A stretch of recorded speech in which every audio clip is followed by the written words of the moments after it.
for game 2 of our semifinal. Cloud9 versus TSM, being the lower seed. TSM gets side selection in game 2, and they have chosen red side for this one. So we're gonna have the same sides of the map here for game 2. No substitutions either, so same players, same seats, same spots. Yeah, no Golden Glue coming in quite yet. No Sven Skaren coming in quite yet. Yep. People are waiting, for Cloud9 to flex their muscles as far as how big this roster is. You know, they talk so much about using all 10 on. We have 7 players here for playoffs, but they have the full 10-man rosters. They've been practicing so much with. And honestly, in the last game, Cloud9's early skirmishes were very tight and very clean. But as we got later into game, there were a couple of them where they were very spread out. We had Blabber a little bit separated from the rest of the team, so we might see some switch-ups still later in the series. Yeah, and I think that what the guys were talking about on the desk is pretty relevant. The fact that there was so much jungle attention, so many bans towards Greg. He still got the Gragas. He still had an incredibly effective game. I think we're going to see some change-ups here from C9 in pick and ban to try to shut down perhaps Sven or someone else on the team, perhaps banning out the Akali or the Kaisa or something along those lines, because all the jungle attention didn't really accomplish much. Yeah, I am very curious to see what their plan becomes in this one. The Hecarim ban, I think, did throw people for a loop. Obviously, we've not seen that champion play, but we know what got buffed recently, and it seemed to be something that Blabber was probably playing, considering that TSM banned that out and seemed to suss out that option. But yeah, 3 bans into maybe first pick and Gragas could change things around, or they throw their bans elsewhere and try to get Sven off of comfort. I am very curious what the new play style is going to be, because clearly the plan for game 1 did not work, and then get to rehash the game with the same sort of sides for picks and bans, and seeing what they're going to change for game 2 is interesting. Yeah, and it is really interesting because there's multiple schools of thought. It's like, okay, well, if you're attacking Greg, you may say, oh, well, he's a point of weakness, so let's really try to exploit that. Or do you kind of go and say, okay, what's the biggest strength on TSM, and we'll try to kind of minimize that. And if you're looking at that option, I think you really are trying to shut down Bjergsen. You're trying to shut down Sven in that late game. Those guys really have been monsters for TSM. Well, right off the bat, Cloud9 sticking with their jungle bans so far. And again, on blue side, they're going to get first pick here. So if Sejuani and then another tank jungler comes through as the bans, Olaf, then we're doing the if same. We get the salty run back, I will be shocked. I would be shocked if Cloud9 picked the same champion. I think your guys are a little bit too predisposed to think that's coming. What I'm saying. If it happens, I will be shocked, Kobe. Yes. Meanwhile, we do have similar bans so far, though. So keeping up here, Gangplank also following suit. No big changes here. Sejuani ban into Gragas is my prediction for this one, just to sort of actually push Grig down a little bit in the priority list, but we'll see what comes through. TSM get one final ban before that Cloud9 first pick, and so far we are 5-5, now 6-6 of bans. Yeah, it'll be very interesting. I mean, if they go Braum here, I think we're just going to see Bjergsen run it back on the Akali, see what he can get done. One critical difference we could find is, hey, LeBlanc was up last time. That is considered a very good 1v1 matchup into the Akali. Jensen did have lane pressure against Bjergsen. He almost got that solo kill, but was kind of bailed out by the Shen ultimate. So we'll see if he wants to go for something a little bit more aggressive, like the LeBlanc, who could really dominate if playing well. And I actually like TSM not rush picking Akali, actually. A lot of what I see is teams blue side banning Akali. Smart. Because you pick Akali at pick number 3 on red, and then get bans to cover the pickup to remove counters. And TSM are set up for that, so Cloud9 either steals Akali away and blinds it, or they reserve the fact that they're going to lose bans and lose the ability to counterpick properly. Right, and the next step of that evolution is, even if Cloud9 stole it away, the LeBlanc is available for TSM, and Bjergsen can try and take that one. Yeah, exactly, and you may just force him into just blind picking the Zillion again if he feels comfortable on that, and then, hey, you got the same matchup you got last time. If you're comfortable playing that as Bjergsen, you could run it back on that one more time, but we are going to get Braum Vera, so pretty significant changes there. This is, I think, a much stronger laning duo than that of the Quinn and the Braum, and I think that you could see them have more of an influence in those early stages. We may instead get that early Camille. Could be for jungle or top. Yeah, it is going to be a flexible pick here, so a new pick in this one. I believe Camille was banned in the second ban phase in game 1, so that was something that C9 knew was high priority for TSM to get rid of. So now TSM have the option of either matching the jungle top flex or simply going for a blind pick mid and covering it with bans. I also think a third pick flex here for C9 is really intelligent because it makes it so you can't just get a clear counter pick in this third pick for TSM. It is going to be the Akali regardless, but now you can at least ban out some of the potential counters or tough matchups that he may want to avoid. And I would go with the LeBlanc and the Galio as the 2 main ones if you're banning now for TSM. Freak, you also mentioned there are other things. You know, you can't play Rise. You can play plenty of things into it, but those are two kind of the biggest. Absolutely agree. So Galio is the first one. Kobe right on that one. Yeah, TSM do still need a jungler, so I'm curious if C9 actually gets rid of things like Gragas. And Galio Camille is also a really good combination there. I think that Zilean also combos very well with Camille, so we could see them just ignore the LeBlanc and go for double bans on kind of the pairings there, as Bjergsen was able to handle that matchup last time around, but obviously the pieces around the Zilean would be different. And I think that TSM would hypothesize that is likely a Camille for Blabber, even though it is a flex pick. It definitely seems much more along the lines of Blabber and how they want him to play with his team. They cautioned when he first joined the team about him being a little bit too reckless and maybe a little bit too immature, and that's why he didn't start the season. However, they've also said that's one of the biggest strengths. You know, it is him going for these big initiations, going for the big skirmish plays, and Camille has so many options. When you have her from the jungle, it puts so much pressure on any matchup that you're in, even if it is considered an equal matchup. That kind of gank power can change it. And Lulu is another strong supportive mid laner that we have seen Jensen play. Traditionally can be very good at shutting down assassins with that polymorph, very, very powerful there. And it also kind of just buffing up and supporting the Varus, who can be a very strong late game carry. So Zilean will be available, as is the LeBlanc, two of the matchups that are considered, you know, pretty reasonable. They're into the Akali, and we'll see what the options are going to be. And TSM actually going to grab a flexible champion here with this one. This Poppy we've seen in a lot of different roles. Poppy has been played top jungle and support, and a lot of that recently. So still leaves things up in the air. Cloud9 must now lock in their full lineup. It's also kind of pushing, I feel, the Camille even more towards the jungle, because that matchup is very tough for Camille in the top lane. And if you wanted to go for a LeBlanc as an answer, well, the Heroic Presence can actually answer the Distortion fairly well. So it's kind of limiting C9's options in a number of ways. Poppy has been rising in priority here across the world because of the stats that she just brings to the tank game and how easy it is to interrupt dashes. Here we go, though. Cloud9 once again pick up the Zilean, probably for Jensen, since there is a Braum and Funnel's not a thing anymore. Yeah, this is almost a certainty here on this one. Not a surprise. That'll be another mid lane Zilean for himself against the almost certainly Akali. And the final pick's going to be probably Ornn. One thing I also didn't immediately consider, but that could be potentially a jungle Poppy, you know, and to answer the Camille. Now that we know it is Camille's jungle, you can kind of just pair that Poppy up wherever the Camille is going to go, and then potentially look for a more 1v1 counter pick here for Haunter. So definitely a lot of options left open to TSM, and I think this has been a very intelligent draft. I agree. So TSM, what's going to round out your lineup? It could be top jungle or support, and it's going to be top lane Sion, Pop moving to jungle. And it's TSM doing an almost entirely full run back as far as lineups are concerned. Poppy replaces Gragas in the jungle, but TSM continue to have a great 3-tank team fighting composition. Cloud9 have changed up almost everything here. A lot of important changes with Camille and Varus being the only two champions different, but I think it changes the texture of the game quite a lot. Yeah, probably going to still look like the same paths though, right? Because Cloud9 early game oriented, TSM trying to get those couple items on Kai'Sa and try and rely on their mid and late game team fighting, whereas Cloud9 with the skirmishes, we'll see them be a little bit more proactive early on and look for the fights. I do think one of the big differences, though, is Varus' ability to kill frontline compared to that of the Quinn. We did see how much they struggled to actually focus down Haunter on this Sion. I think Varus is better at doing that, you know, with Blade of Rune King and these on-hit style of builds. Plus, I think that the 2v2 here for Sneaky and Zeyzal should be stronger than last game. So a lot more kind of eggs in the Sneaky basket. And they didn't even struggle last time like that. No, bottom lane was a point of power for them last time as well. They got the early turret with everybody roaming down there early on. And that kind of got the snowball started. So once again, quick stretch out for Licorice. He's going to hope to do his very best here on this one as Cloud9 are heading in as favorites, but down one game in this series. TSM have only missed finals once, and they're vowing never again. 1-0 on the scoreboard so far. TSM hoping for a second as we get ourselves into Summoner's Rift in the semifinal.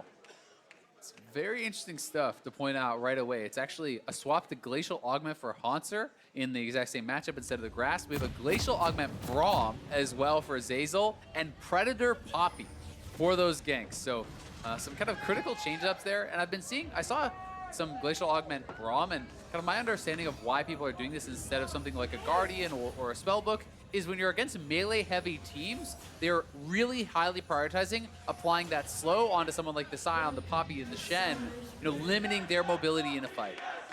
And they're going to have quite a few ways to do that. Meanwhile, to speak on another one of your runes, Azale, the Predator for Poppy has become super popular because without it, she doesn't have that much playmaking. You can flash, try and charge someone into the wall, but that is kind of the extent of her playmaking. Other than that, it's very easy to predict, what Poppy is going to bring to one of those skirmishes.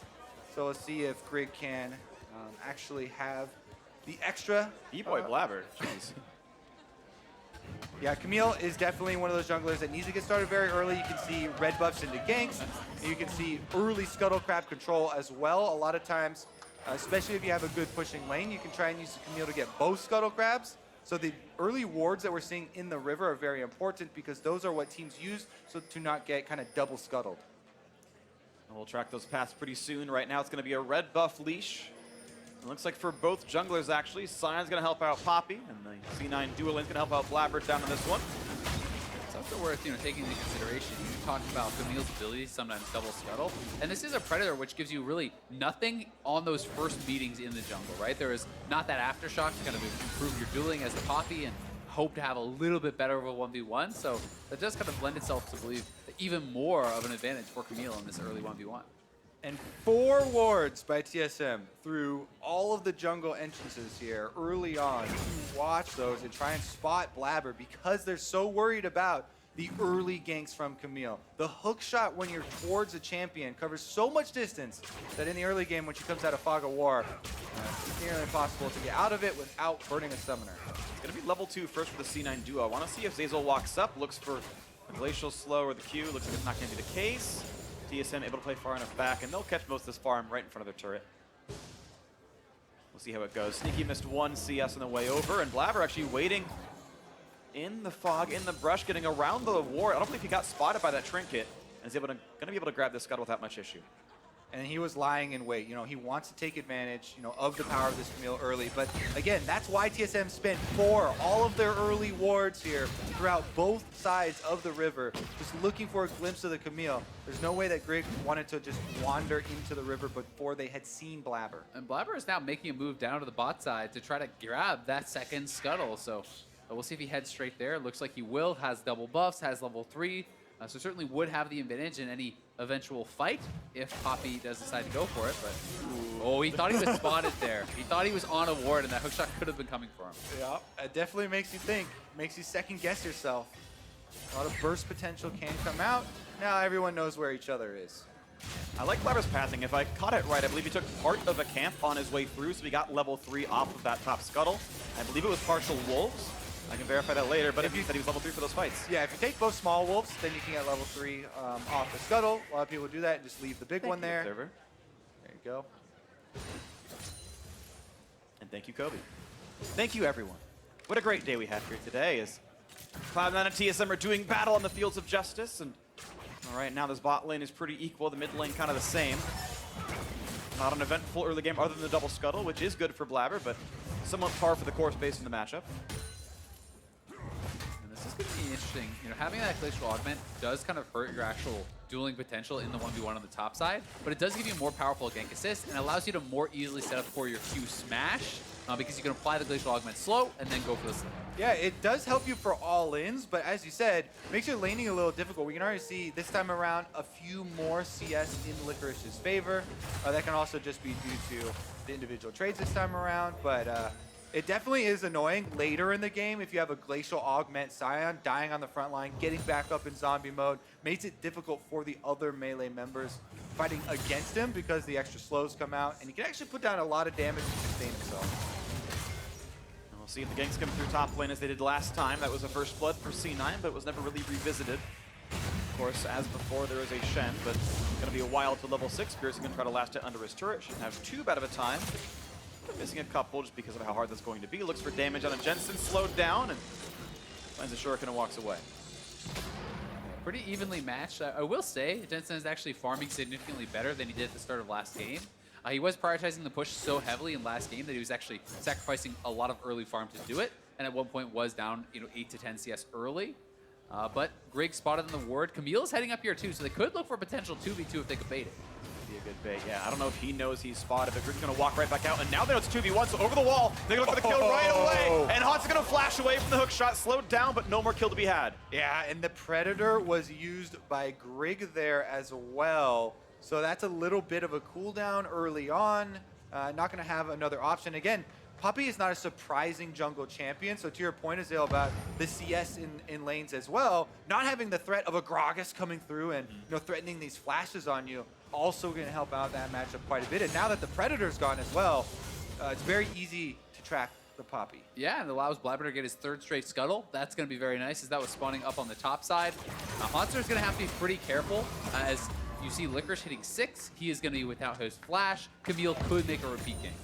Now, as we're talking about all these early options, it is also important to highlight the strengths of Poppy and like why you would bring this champion in the jungle, because she does get so incredibly tanky, and of course will be much more useful later on in the 5-on-5 fights for TSM. As you kind of went over in Champ Select, they again have built around 3 tanks for themselves, just protect their 2 main DPS carries for later in the game.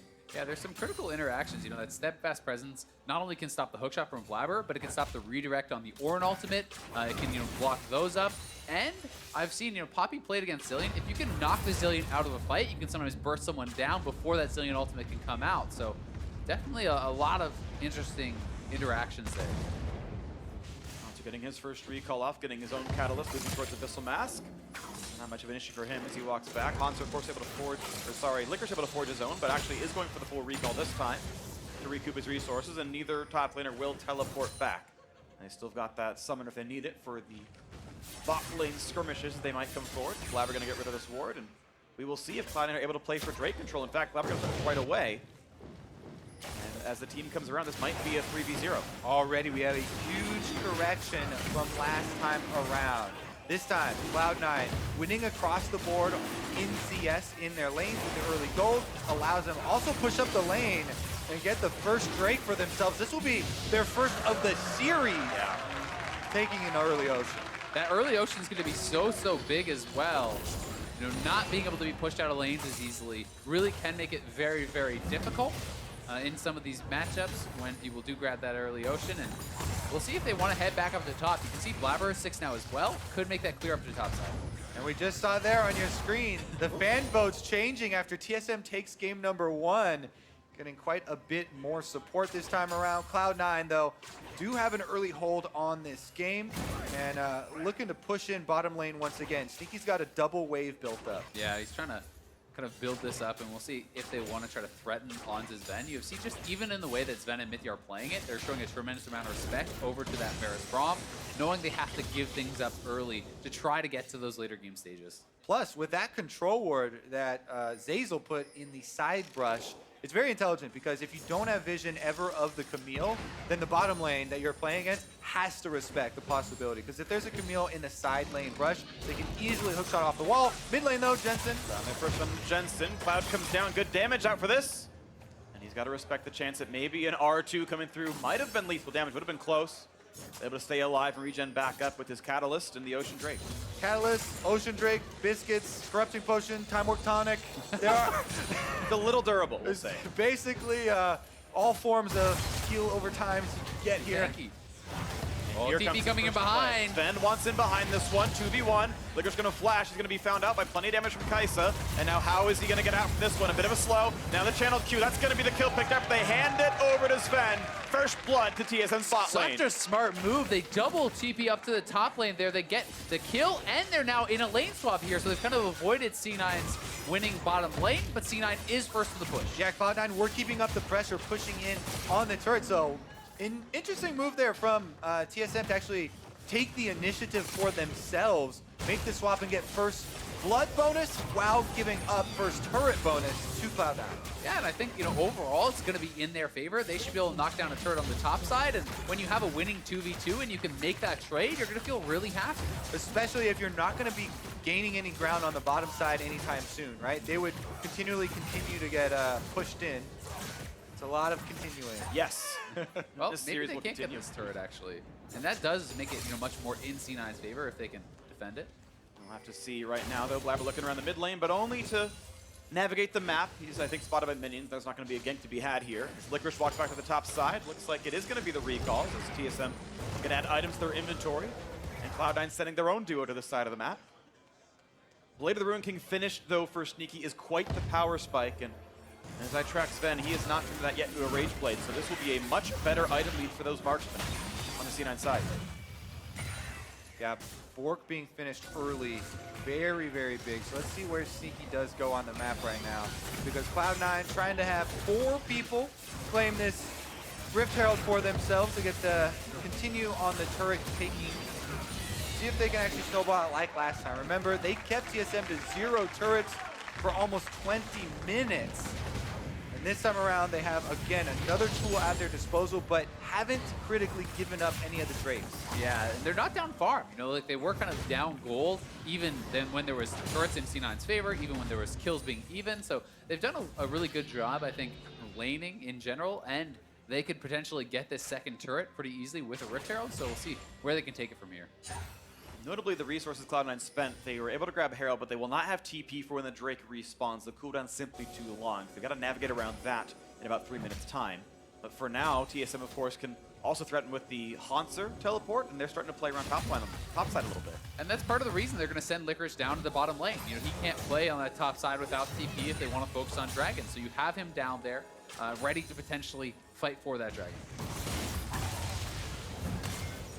Licorice pushing safely so far. Mithy is without ult for another 40 seconds or so, so Shen not yet going to join anything too crucial, unless I'm missing something. I can't quite tell from the marker. Seems to be down. Either way, it's Bjergsen looking back again towards Jensen, going to find some damage for himself, then a half HP. But again, the Zillion very easy to sustain with. Also, we might have a rotation here from Licorice. He was pushing in on the bottom side, then made a pass at mid, maybe hoping for one of those long-range Ornn ults that you can see even started out through the jungle to try and make a play on a Bjergsen, but Bjergsen backs off as Haunter communicates the move. And it's a tricky gank to pull off. You really kind of have to have Shroud down for Bjergsen, and even then it may be difficult to actually make happen. Well, it definitely was down as he keeps on using it for these trades.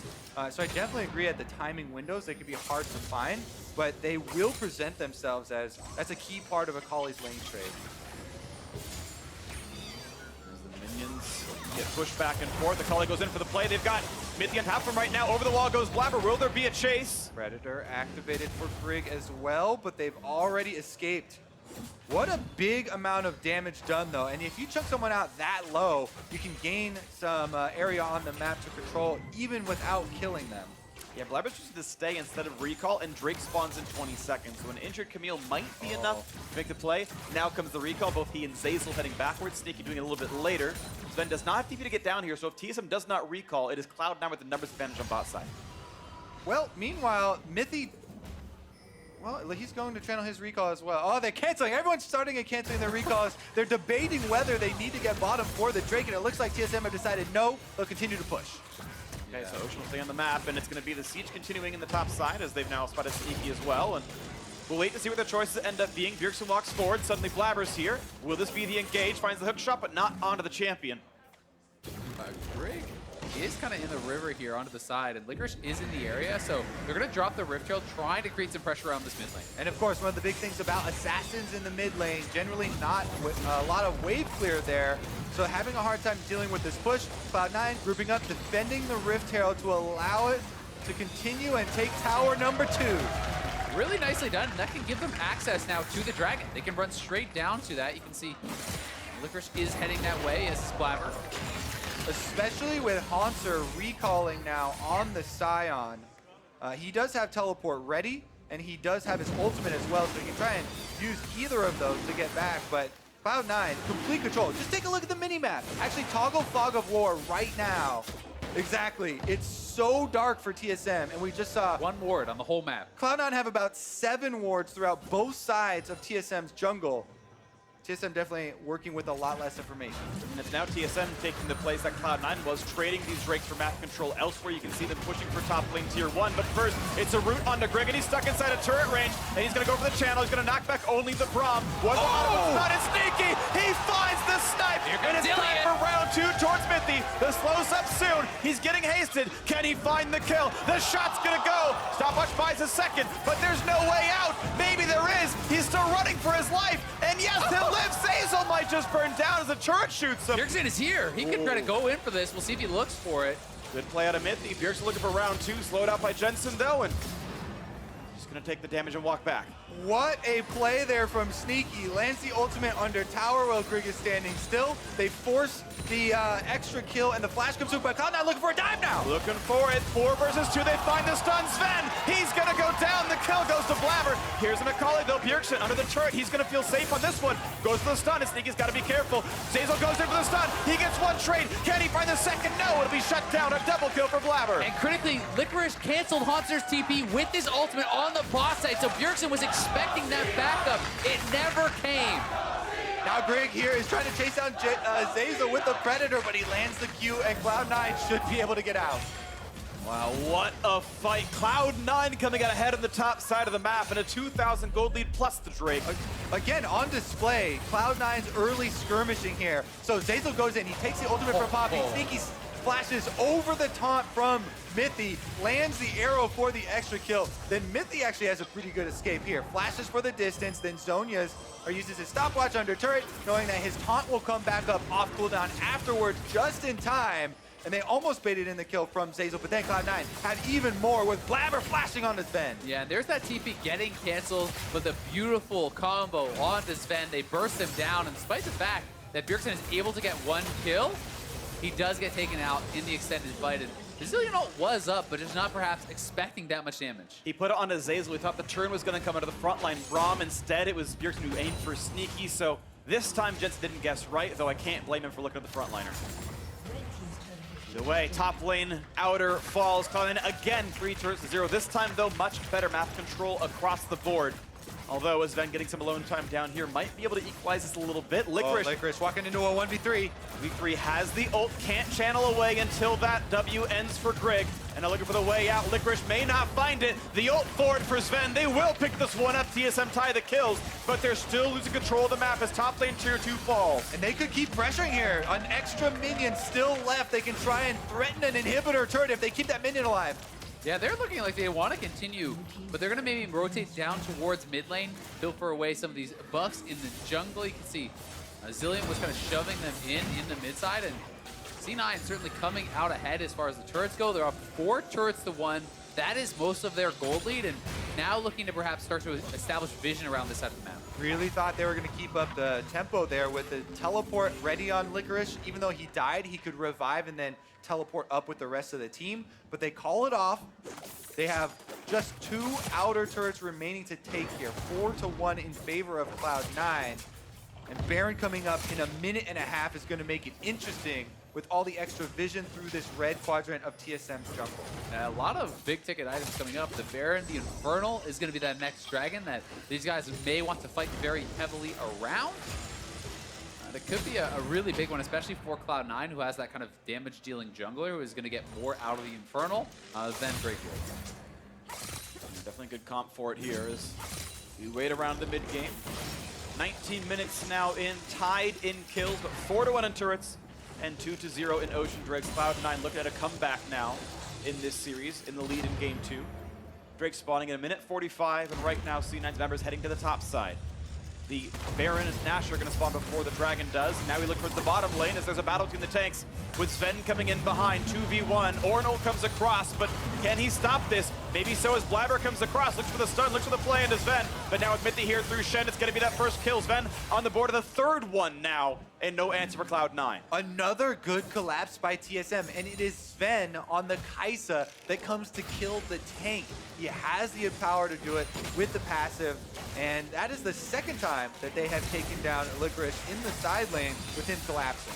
Yeah, they're doing such a good job about using the Glacial Augment, slowing them down. They didn't even have to use the Kai'Sa ult to join in this time around. C9 are pressuring on the top side, but not fast enough to really get anything out of this. And TSM just going to get that one kill. They get the push on the bottom side, and they're going to be resetting in time for this dragon here as well. Of course, time and care has to be spent on both sides of the river now because that Baron's alive. But right now, nothing really pressing towards it too much. Better damage in the mid lane, but Hanser's safe to wave clear. Cloud9, though, does seem to own the top river as TSM owns the bottom one. 30 seconds on Infernal Drake. And as C9 walk through a ward, they're going to try to take some of this control back for themselves. Control wards in 3 inventories of theirs. Hanser waiting in the wings, going to find some damage with Blabber, but stays alive.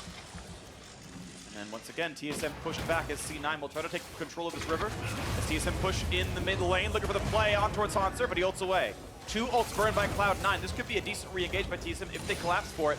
But Sven's on the far side. He has TP, but he's alone top lane. He's going to find that turret kill easily. Yeah, TSM just needs to kind of buy time here for Sven up on the top side. And Hanser has been on point with these ults. Oh, they got the stun and the ult. Greg's going to ult back, and he's going to knock out one, but it's still the kill for Sneaky.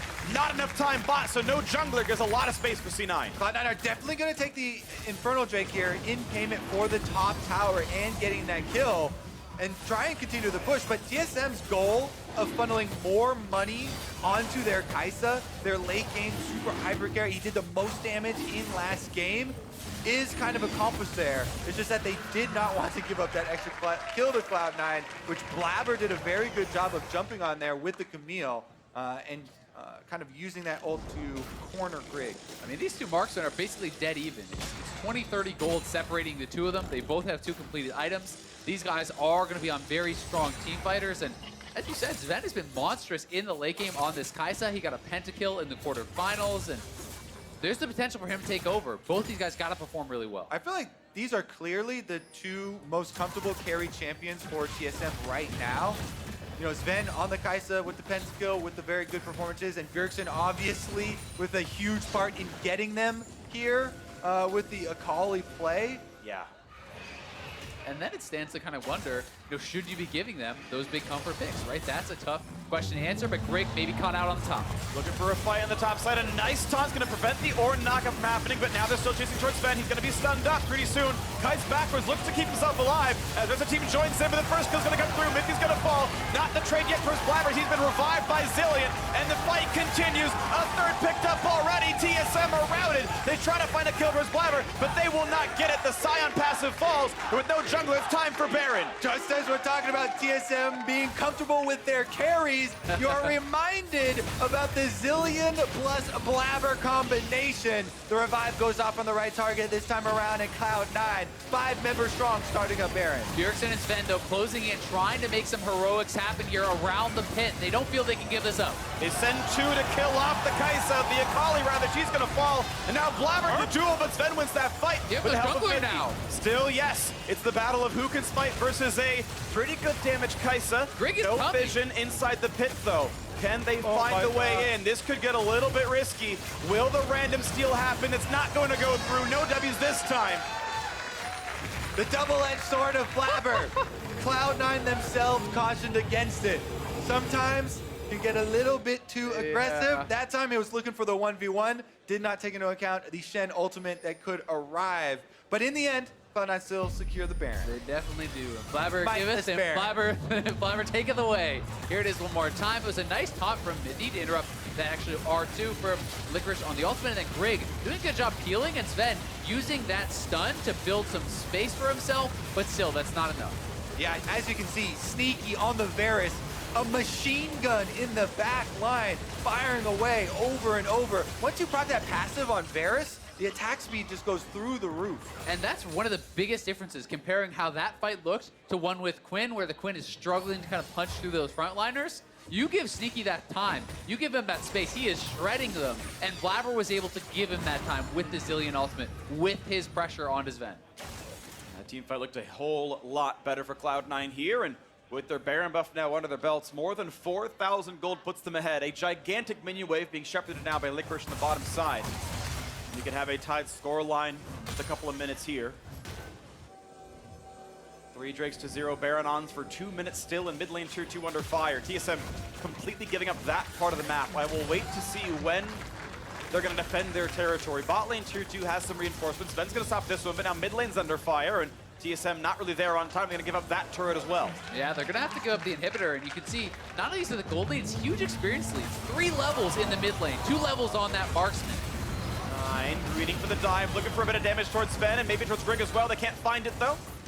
TSM playing far enough back that there were no extra kills picked up. Cloud9 get their 3 turrets. They take their 1 inhibitor. And they now wait, actually not even the inhib down, just going for bot lane inhib turret itself, going for maximizing gold income just so far. Still a minute and a half on this buff. Hanser could look for something, not going to find much of anything though. No knockup on Azazel. The dive comes in, this is the fight. Now can TSM win it as he's in the front line. No health bars down, sneaky on top, they get the trade kill. The Varus is dead. Now look at the assassination, they will knock down Akali. 4v3, Cloud9 looking to re-engage. They find that stun towards Grig, he tanks it as Ven stays alive and the Resurrect comes into the front line. Still 4v3, turret goes down, Hanser being slowed up, being stunned now as well. This will be a 3rd kill for Cloud9. They look for number 4, a double knockup by Liquid. They're gonna find number 5. Grig will indeed fall to the palms, and they're alone in the base to knock down everything.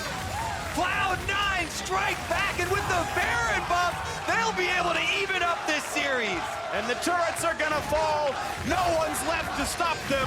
A 1-1 scoreline. Cloud9 was supposed to make the finals. They were the number 2 seed, and despite dropping 1, they fire back.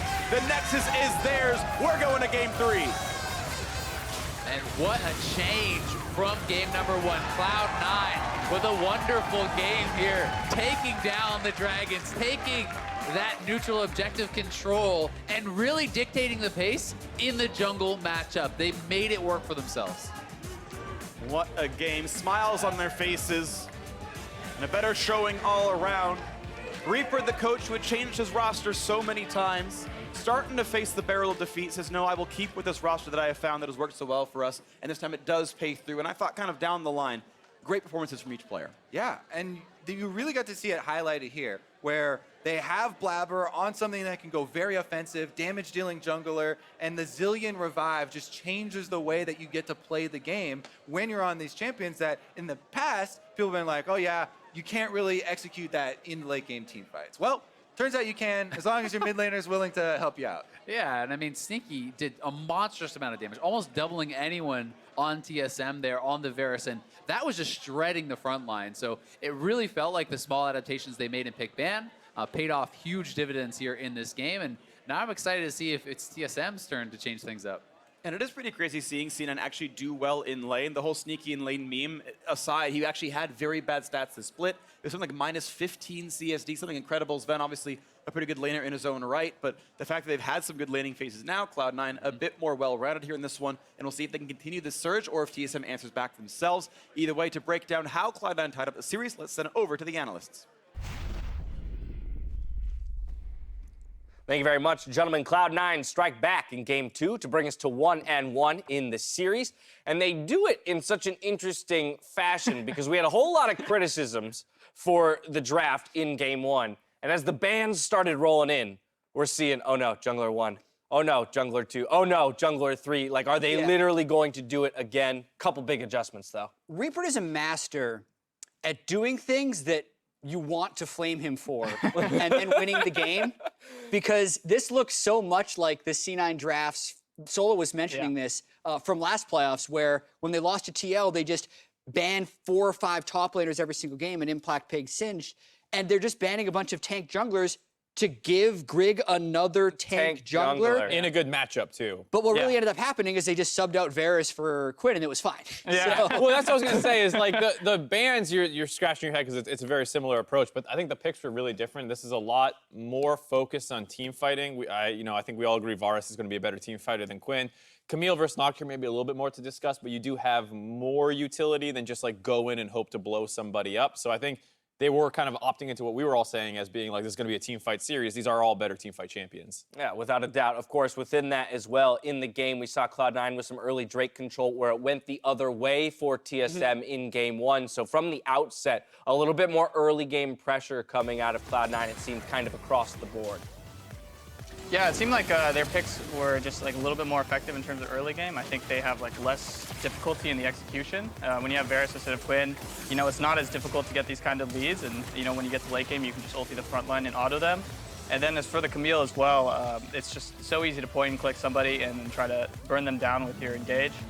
And it's kind of just showing that their team fighting is a lot simpler in this game, and they were able to pull off. C9 had even more engaged tools than they did in the previous game, so if there was that inability to pull the trigger in game 1, they just kept adding tools so they could do it better in game 2. Yeah, and I think as well as the fact that they had a lot of laning leads. They had 10 CSD for both Sneaky and Licorice, and then Jensen had 16 in the mid lane. So all their laners were substantially up, and it forced TSM in the early game to just vacate their lanes, and they lost a lot of tempo with that play. And that kind of put TSM on the back foot the entire game, where every single one of these plays is about TSM trying to defend something. Yeah, jungle matchup, I think, did actually have something to do with that. Having Nocturne v Gragas versus having Camille versus Poppy does give more. You weren't scared of those Predator Poppy ganks? Oh my God, Grig used Predator about 16 times and never once auto-attacked champion with it. Yeah, it was a little rough. But I think it's a good point, right? The idea that you have to afford a little bit more respect to the Camille, even in levels 1 through 6, whereas a lot of times against a Nocturne, you're just kind of waiting for that level 6 mark and the first ultimate. So with that respect given, and perhaps a stronger laning composition in Varus and Braum in the bot lane, we saw some of those CSD advantage come to fruition, and it really just changed the entire pace of the game for TSM. Yeah, definitely the case, and that was something that we were saying. Maybe TSM's ball lane has to step up, but getting forced to double TP up to the top side is not really what we're looking for. Now, 26-minute game, that's pretty dang fast. And Jat, when we were heading into game 2, you did raise the suspicion or the question of whether or not Sven Skaren should come in for Blabber due to his kind of lackluster game 1. Of course, they elected to keep him all in. How did you feel about his performance here in game 2? Does it look like a rookie who's finally getting the jitters out and might actually be able to run it all the way in? He played really well on Camille. It still does raise some questions about how flexible they really are with this guy, because so many eyes are drawn to Bjergsen's Akali pick. And a lot of times you'd think that Jensen would just play LeBlanc into it because that would be great. Yep. But we haven't really seen C9 play non-supportive mid laners with Blabber in general. Because they won this game, I think they kind of get away with it in this case, but I'm still a little worried about that dynamic. All right, well, interestingly enough, C9 is swapping over to red side for this I thought you were going to game. say now they're swapping. No. That would have been Sorry, that was poor wording on my part to bait you into that thought. But no substitutions again. C9 is electing to go to red side this time around. So after 2 games on blue side, with side choice this time around, they want that red side. They want the counter pick, presumably. But now my question is, how do we expect that to manifest based on the way teams are drafting? I think now that they've switched sides, I think they've decided that TSM is probably going to ban Zilean next game. So they don't want to do the same draft where they leave up Akali, and they don't want to do the same draft where they kind of force a Zilean plus a Camille or a dive jungler. So they just kind of want to throw them, like they're already winning, right? They just won this next game. That they want to mix things up and keep TSM on their toes. Now that you switch sides, you have this new game plan that TSM's not going to expect, and you're hoping to get a draft advantage. So if you expect the Zilean to be banned out, does that mean you need to now ban Bjergsen's Akali? Is that kind of is that where we think the comfortability with leaving up this this powerful Akali pick came from? I mean, it's a little weird because Bjergsen was still assassinating Sneaky, even that like game-winning team fight. Sneaky died, so I think it's still a little scary. And Galio's been banned. Maybe you start taking that a little bit earlier or something. I don't know if it's 100% a Jensen champion per se, but I think the idea that Bjergsen still looks pretty comfortable on the Akali, even in losing team fight situations, might be enough for me to say, let's just get rid of it, because it does feel like moving to red side will lead to a change from their triple jungle bans. Of course, it does also open up the possibility of, prioritization around Braum, right? The idea that C9 prioritized Braum first both times. That's the weirdest thing to me is getting Braum is really good for C9. And unless you're saying Mithy's not going to play it, you're actually giving them access to that unless you're changing your ban situation. Right. So as usual, and this is something I noticed about Reaper, even when I'm trying to track like picks within his draft, is he doesn't really have many patterns. This year they had the pattern of Zilean, that's like their one pattern. Other than that, it's like, well, normally they prioritize Sejuani here, and then they pick Camille. Yeah. Right? It's like, normally you would say they just won a game on blue side. Why not do that again? Right. You're like, nope, we actually just have a totally different thing. So is that more a matter of focusing on either his own team strengths or the opposing team's strengths and weaknesses more so than what is the accepted meta? I think it's just that they actually have multiple strategies, right? He probably works less off of 1 to 5 tier lists of like, these are the champions we want, and more about overall team comps and overall strategies they want to run, and they probably have a new look they want to run on red side. Well, the series is tied up at 1-1. We're going to see who takes game 3 after the break, so don't touch that browser.